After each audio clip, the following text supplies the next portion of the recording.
Joining us now, a very special guest. We have Pastor Mark Burns, who is the pastor of the Harvest Praise and Worship Center in Easley, South Carolina.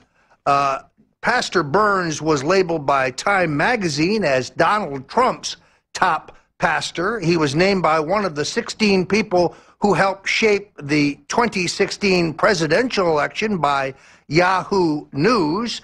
And he has been an outspoken defender of President Donald Trump. Now, many people have been talking about the prospect of getting my friend Pastor Mark Burns to run for public office. Some speak about his running for lieutenant governor. Others say he'd make a great secretary of state or state comptroller. Still others are urging him to challenge Rhino Lindsey Graham down the road. But here's what people don't know, and that is that Mark Burns started by playing the keyboards and singing gospel music with a family group, the Burns Brothers of Belton, South Carolina. Now, I, for one, believe it's time for somebody in the United States Senate who can really rock out, and I think that's Mark Burns. Welcome to InfoWars, Pastor Burns. Thanks for having me, Roger. I love that intro. Well, this is, I think, important. I tweeted the other day that you were even casually considering public office, and that many South Carolina Republicans have openly urged you to challenge Lindsey Graham, who has been a thorn in the side of our president, kind of the Sancho Panza to John McCain, king of the rhinos. We all wish Senator McCain well with his health problems, but I had no idea after I tweeted this, the firestorm it would engender. I've learned that you have many friends and admirers in South Carolina, both Republican and Democrat. And I think a lot of this has to do with the fact that you have been willing to stand up and say things that no one else is willing to say, particularly on the issues of the Confederate statutes and our heritage. So why is it that many people seem to be flocking to your standard? Well, you know, Roger, again, people are tired of people saying one thing and doing another. People are tired of identity politics. People are tired of this race war and these false accusations of oppression from, you know, the Department of Justice. People really just want the truth. This attack on the Confederate statues will, you know, pulling a statue down would add not $1 to a black person's bank account.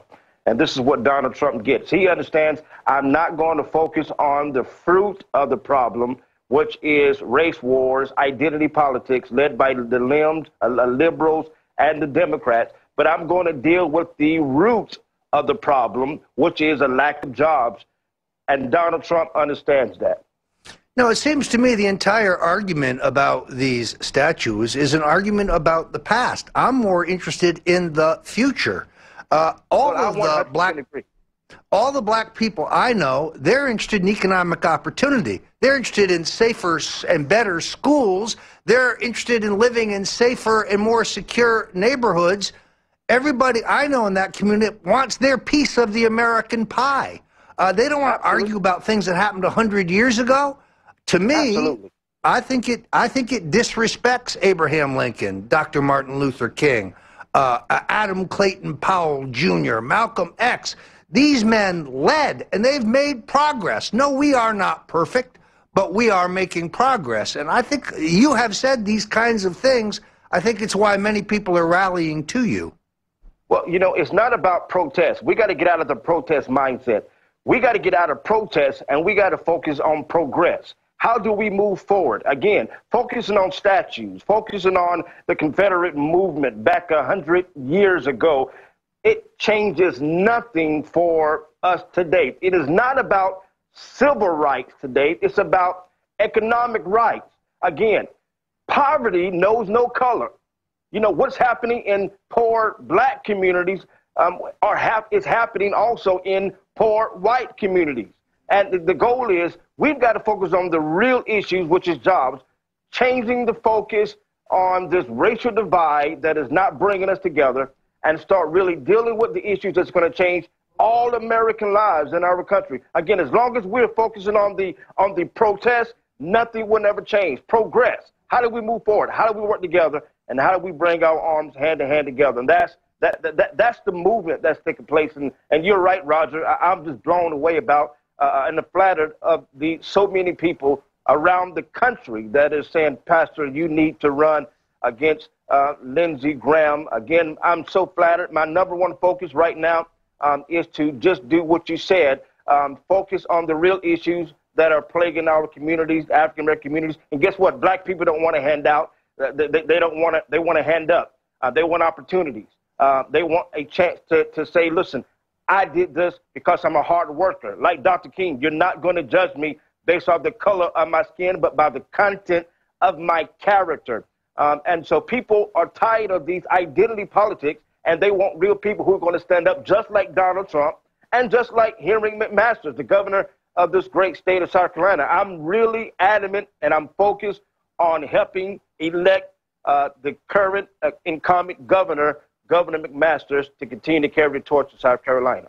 Well, I saw that both you and the president endorsed Henry McMaster. I have, of course, known the governor back to his days as a U.S. attorney. He is most definitely the right man for that job and the man to lead South Carolina forward. I hope he selects a lieutenant governor candidate who can help him in the African-American community. And yes, I do have somebody in mind who I think meets that criteria. Now, I don't want to get ahead of ourselves here, but Lindsey Graham, that's 3.5 years away, whereas there are statewide races in South Carolina in 2018. I do see the president's endorsement for Henry McMaster as being very valuable and pivotal. Some people said, well, it's like Alabama, where the fella he endorsed failed. No, actually, I don't think so at all, because Luther Strange was never a true blue Trump supporter, whereas Henry McMaster supports the president's program for reform in Washington, as you do. I'm glad you said that. I do want to mention that people can reach out to you at Burns, hashtag Burns 54244, if you want to get in touch with Pastor Burns and help in his movement to make both South Carolina and America great again. When it comes to race issues, when it comes to economic issues, this man speaks the truth. He speaks to me. That's why I have been impressed by the number of people that are urging him to step forward. It's a sacrifice, folks. Don't think that Donald Trump ran for president because he needed to be somebody. He was already somebody.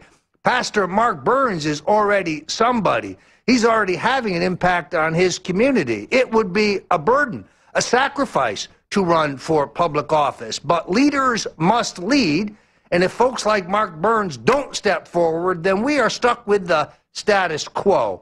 We're going to have Mark Burns back here on the InfoWars to chart his progress, but Pastor, I'm honored that you could join us today, and I urge my fellow Info Warriors to follow you very closely.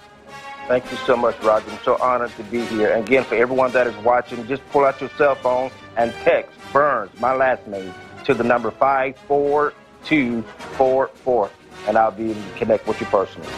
God bless you, Pastor Burns, and come back and see us. I'm Roger Stone. You're on the Alex Jones Show. Stay with us.